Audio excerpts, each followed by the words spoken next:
On va faire un point sur les marchés en ce début juin 2024. On va revoir un petit peu tout ce qui est euro-dollar, or, crypto-monnaie, pétrole.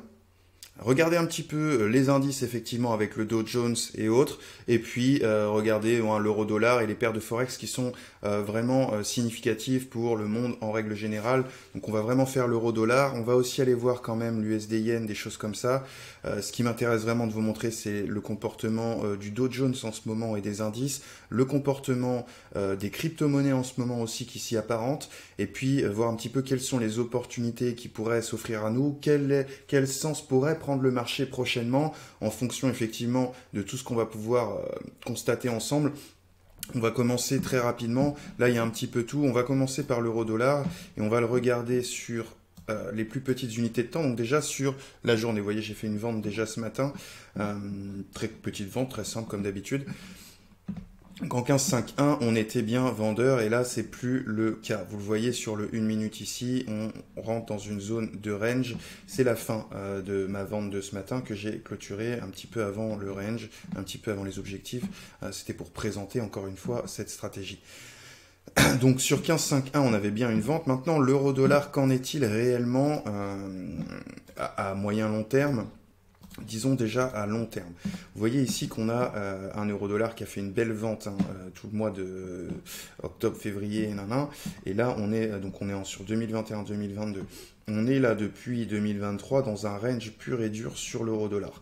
Mais on reste vendeur depuis juin 2023, donc ça fait un an qu'on est à la vente sur l'euro-dollar en monthly et on n'arrive pas à repasser. Donc attention à ça. Ensuite on va tomber juste en dessous avec le weekly qu'on a ici.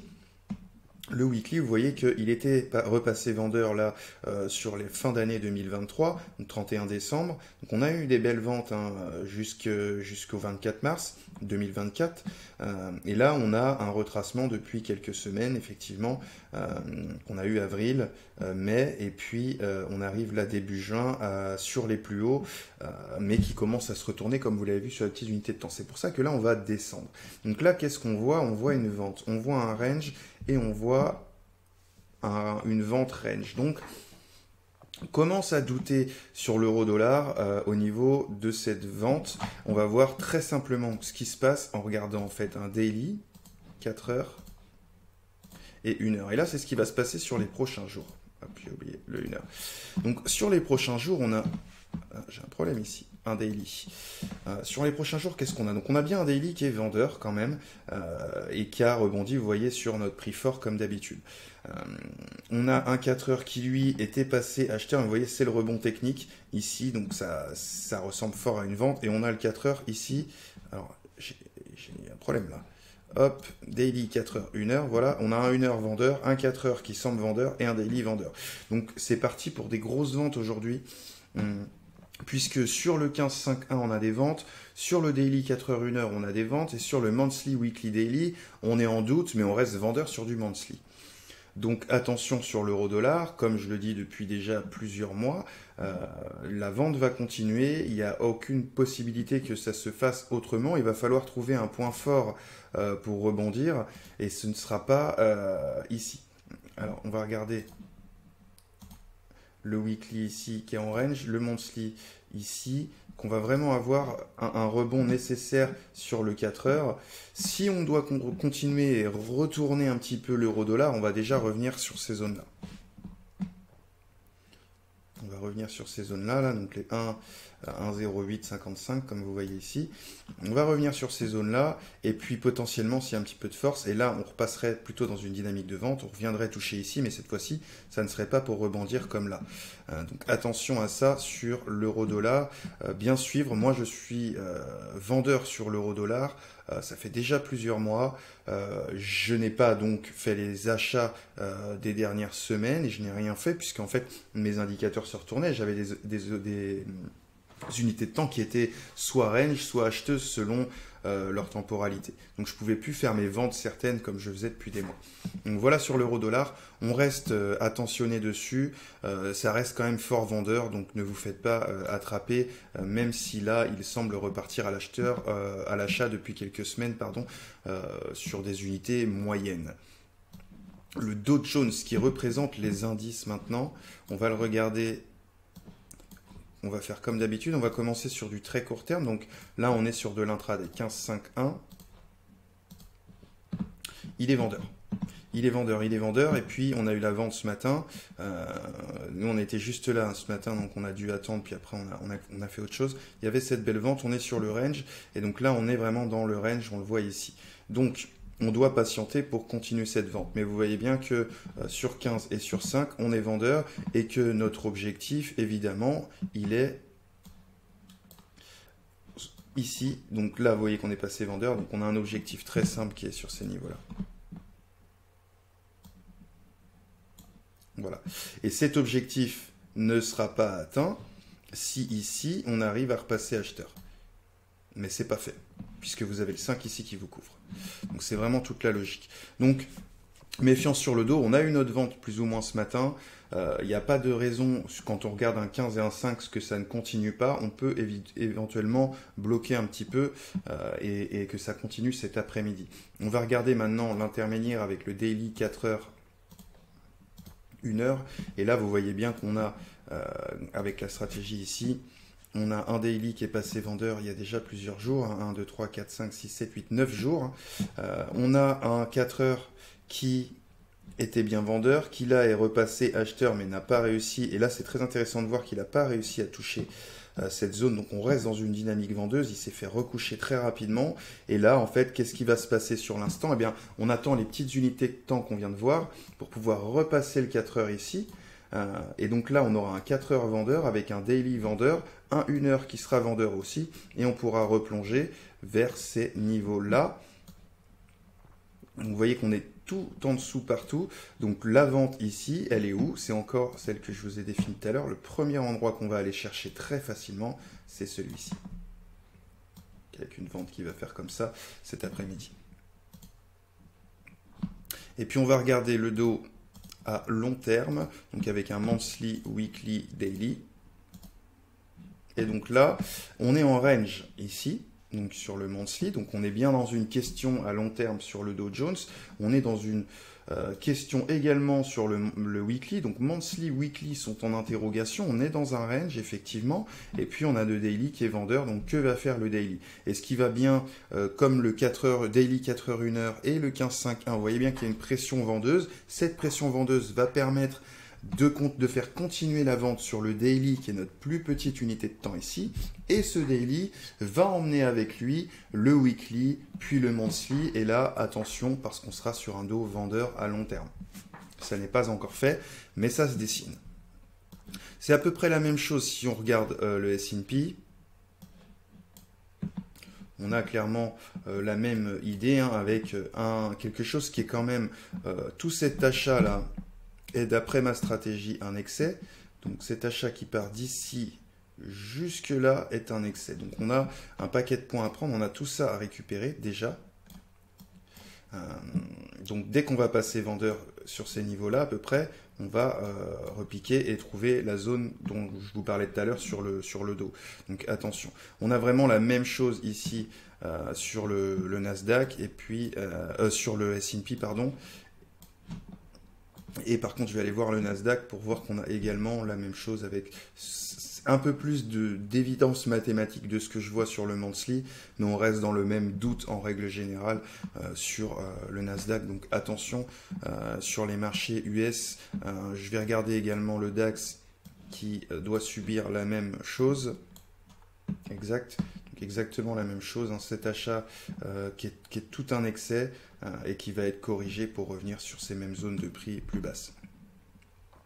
On va passer aux crypto-monnaies, le Bitcoin maintenant.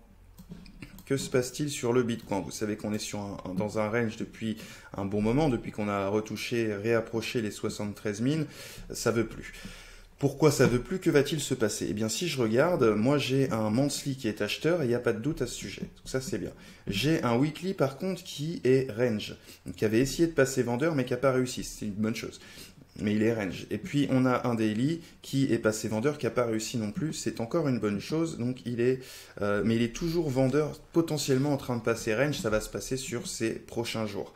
Donc on a un Bitcoin qui à long terme est acheteur, mais est dans une période de range, donc d'accumulation, puisque c'est un range avant un achat. Donc on est dans une période d'accumulation sur le Bitcoin, dans laquelle il ne faudrait pas se faire attraper sur du court terme. Sur quel court terme? Bien, je vais vous montrer. On va regarder le daily 4 heures, 1 heure.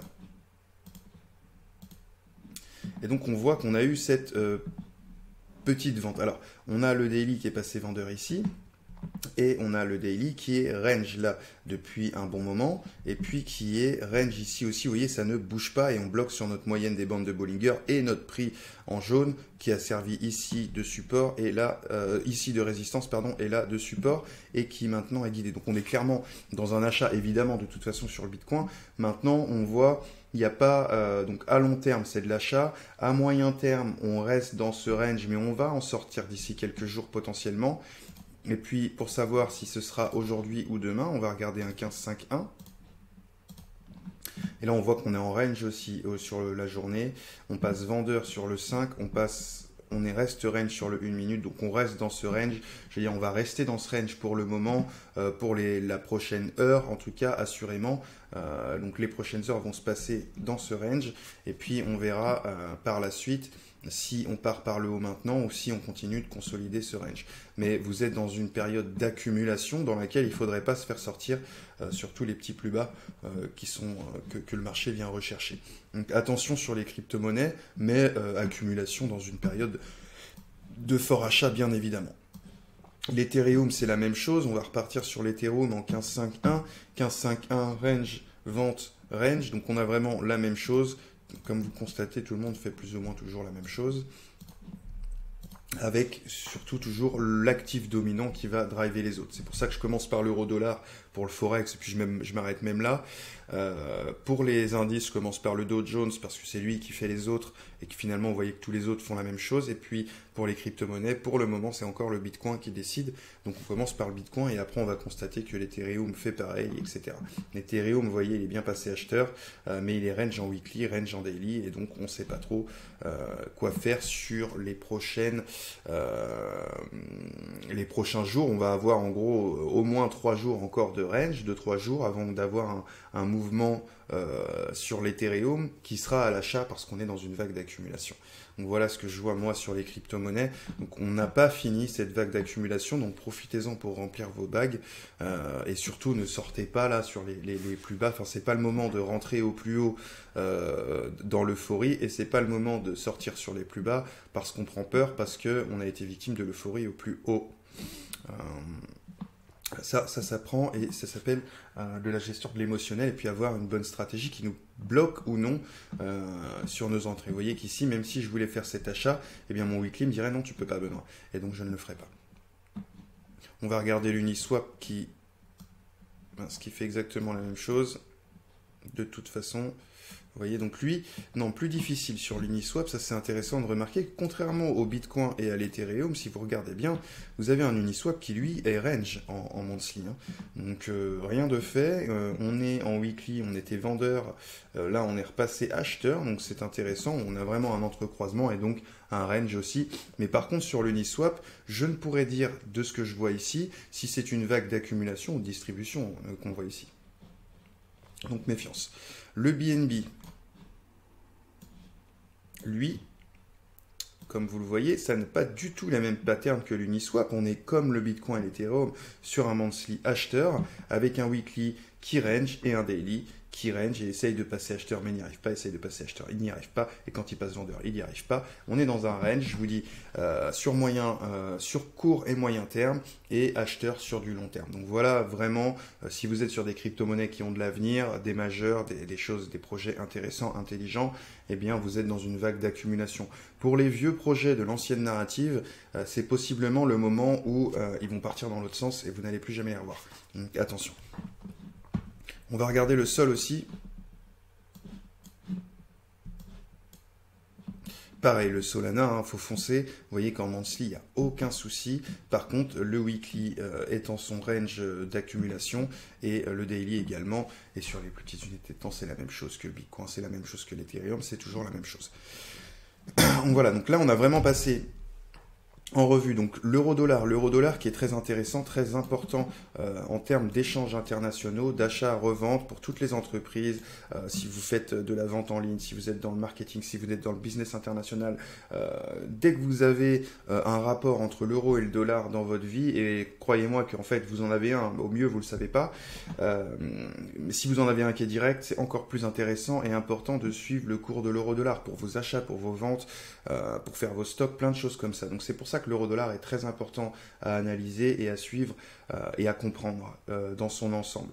C'est là que la stratégie et une lecture graphique claire va permettre effectivement de savoir quoi faire au-delà du trading, mais aussi dans sa gestion de ses capitaux, de son argent, de ses placements, je vous dis de ses entreprises, de ses achats, de ses ventes. Ici, on est sur un euro-dollar qui va tomber à terme. Va tomber à terme et potentiellement va remonter encore un jour ou deux, mais je crois même pas quand je vois le daily, non, et le 4 heures et le 1 heure, non, on n'y arrivera pas. On n'y arrivera pas, donc on a un euro-dollar qui va repartir dans l'autre sens très rapidement. Donc méfiez-vous sur l'euro-dollar, et donc ce qui veut dire que votre euro pour acheter des choses en dollars, là, ça va lui coûter, donc il va aller mieux faire des achats en euros de choses en dollars maintenant, qu'à la fin de la journée, à mon avis. Surtout si vous avez des millions à investir. Pour le dos, on l'a dit, c'est la même chose plus ou moins que les cryptos. La seule chose qui m'inquiète sur le Dow Jones, c'est qu'on n'a pas, comme sur les cryptos, un monthly qui est fort acheteur, on a un monthly qui est en range. Donc là aussi, on peut potentiellement, moi c'est ce que j'attends, on est dans cette thématique en ce moment du marché des crypto-monnaies qui suit les indices boursiers, notamment le Dow Jones. Quand il monte, il monte, quand il baisse, il baisse.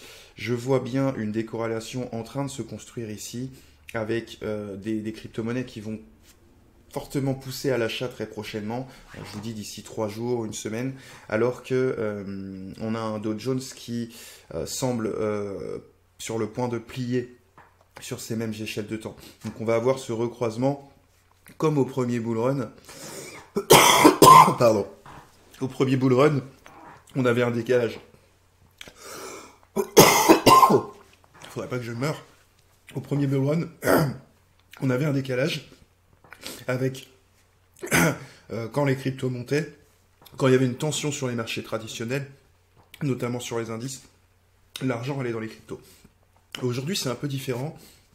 On a des marchés qui, quand ils investissent dans le Dow ou dans les actions, investissent aussi dans des cryptos. Pour l'instant, moi, ce que je vois se dessiner, et ça n'est pas ma vision, ça ne sont pas mes projections d'être humain, ça c'est ce que je vous recommande de ne jamais avoir en trading. Ceci est ma lecture mathématique et graphique. Ma lecture mathématique et graphique aujourd'hui me montre bien qu'on s'approche vivement d'une nouvelle décorrélation où on va avoir des indices qui vont potentiellement chuter dans les prochaines semaines et des crypto-monnaies qui, elles, vont exploser à l'achat. Donc attention, et on surveillera ça de près et on verra si ça se passe bien comme ça et si... En fait, c'est sur le daily 4 heures, 1 heure, que je vais vous montrer ici, qu'on va pouvoir suivre ça. Tant sur les uns que sur les autres. Mais attention, là, quand je regarde daily 4 heures, 1 heure sur un Dow, je veux dire, c'est un crash. Je veux dire, on le voit ici, que les 3 prochaines heures, jusqu'aux 3 prochains jours, ça va vendre encore. Donc attention. Par contre, c'est pas le cas sur les cryptos. Donc attention. On a des cryptos qui vont ranger pour exploser et on a un Dow Jones là qui range pour potentiellement tomber. Donc on a une vague d'accumulation d'un côté et de distribution de l'autre et on va constater tout ceci d'ici une petite semaine. Donc voilà un peu le brief que je peux vous faire pour ce début juin 2024 sur les actifs les plus importants et qui drivent un petit peu tous les autres et nos vies au passage. Donc faites bien attention à ça, obtenez cette manière, vous voyez, de lecture rapide des graphiques et surtout une vision mécanique et mathématique des choses, ce qui vous permettra beaucoup d'erreurs, beaucoup de projections qui sont fausses et qui vous évitera de faire des choix et des trades à l'émotionnel, vraiment à votre perception plutôt qu'à ce qui est réellement. J'espère que cette vidéo aura pu vous aider à prendre les bonnes décisions futures peut-être sur les actifs les plus importants des marchés financiers. On se retrouve très bientôt dans une nouvelle vidéo sur la chaîne de YouTube de Coaching Trader. C'était Benoît, à bientôt.